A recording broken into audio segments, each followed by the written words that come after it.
Hi, ఇక్కడికి వచ్చేసిన పాత్రికేయ మిత్రులకి, ఇతర మాధ్యమాల వాళ్ళకి, ప్రేక్షక దేవుళ్ళకి శుభ సాయంత్రం. హాయ్. సూర్య ఫ్యాన్స్కి, కార్తీ గారి ఫ్యాన్స్కి సూపర్.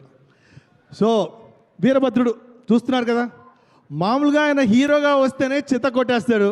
ఇప్పుడు గాడ్ మోడ్లో వస్తున్నారు. అప్పుడు ఏ లెవెల్లో ఉంటుందో మీరే ఊహించుకోవచ్చు. ఇది బేసిక్గా ఏంటంటే, మనకి జస్టిస్ అనేది మ్యాండేటరీగా దొరకాల్సిన ఒక విషయం. అలాంటి జస్టిస్ అనేది మిరాకిల్ అయిపోయింది. సో ఆ మిరాకిల్ చూడాలి అంటే దేవుడే దిగి రావాలన్నట్టు ఉంది. సో ఆ దిగి వచ్చిన దేవుడే మన వీరభద్రుడు. సో ఇందులో చెప్పినట్టే, కొబ్బరికాయ కొట్టి కర్పూరం చూపిస్తే శాంతించే దేవుడు కాదు, మనసులో మొక్కుకొని మిరపకాయలు దంచితే రుద్రుడే దిగి వచ్చే వీరభద్రుడు ఇక్కడ. సో ఈ సినిమాలో పాటలు రాసింది రామ్ జోగే శాస్త్రి గారు, ఇప్పుడే వచ్చేశారు. నమస్తే గురుజీ. అండ్ కాసర్ల శ్యామ్ గారు. నేను ఇది ఎక్కడి నుంచి మొదలు పెడతానంటే, first of all thanks to SR Prabhu అన్న. ఖైదీ అనే సినిమాకి ఫస్ట్ నాకు డైలాగ్స్ రాయడానికి ఆపర్చునిటీ ఇచ్చారు. సో అక్కడి నుంచి నాకు వరుసగా చాలా సినిమాలు వచ్చాయి. ఆయన అప్పుడు ఒక మాట చెప్పారు, choose wisely, do not right every film. ఎందుకంటే నువ్వు డబ్బింగ్ కూడా చాలా బెటర్గా రాస్తున్నావు కాబట్టి ఓవర్ క్వాంటిటీ కాదు, క్వాలిటీ ఇంపార్టెంట్ అని చెప్పిన ప్రభు అన్నకి నేను సర్వదా కృతజ్ఞుడిని. అది ఇంకా ఫాలో అవుతూనే ఉన్నాను.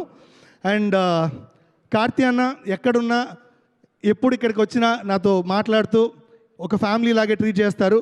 సూర్య అన్న అయితే బేసిక్గా మా సొంత అన్న ఎలాగో అలాగే సూర్య అన్న always indebted to you and to your family అన్న. సో అంతే, ఇంక చెప్పడానికి ఏముంది. అన్యాయాన్ని వదలడు, అసలే దేవుడు కాబట్టి అస్సలు బెదరడు. మీ ముందుకు వస్తున్నాడు మన Veerabhadrudu on May 14th. Please come to the theatre and watch it. Yes, thank you so much.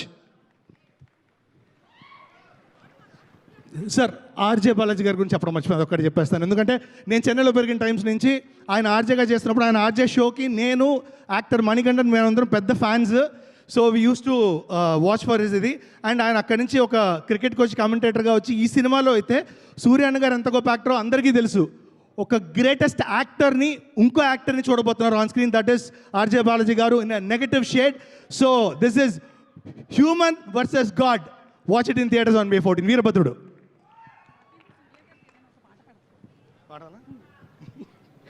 రాకేందు, మంచి మాటలు మాట్లాడావు, చాలా ఎనర్జెటిక్గా ఉండింది. దాంతో పాటుగానే సూర్య గారి సినిమాల్లోని పాటల్లో నీకే పాట అంటే ఇష్టం, అంటే ఏ పాట పాడతావు?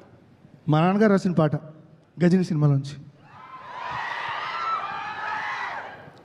హృదయం ఎక్కడున్నది, హృదయం ఎక్కడున్నది, నీ చుట్టూనే తిరుగుతున్నది, అందమైన అబద్ధం ఆడుకున్న వయస్సే నాలో విరహం పెంచుతున్నది, చూపులకే వెతిక చూపుల్లోనే బతిక, కళ్ళు తెరిచి స్వప్నమే కన్నా, తొలిసారి కళ్ళు తెరిచి స్వప్నమే కన్నా.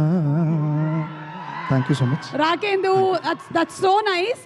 సూర్య గారి సినిమాలోని పాటని గుర్తు చేసుకుంటూనే మనకి తెలుగు సాహిత్యానికి కొన్ని వేల పాటల్ని రాసినటువంటి వెన్నెలకంటి గారిని కూడా గుర్తు చేసుకోవడం ఎంత ఆనందంగా ఉందో. ఒక్కసారి గట్టిగా చప్పట్లతో మన వెన్నెలకంటి గారు మన కోసం ఇచ్చినటువంటి పాటలకి thank you so much Rakendu. Thank you so much.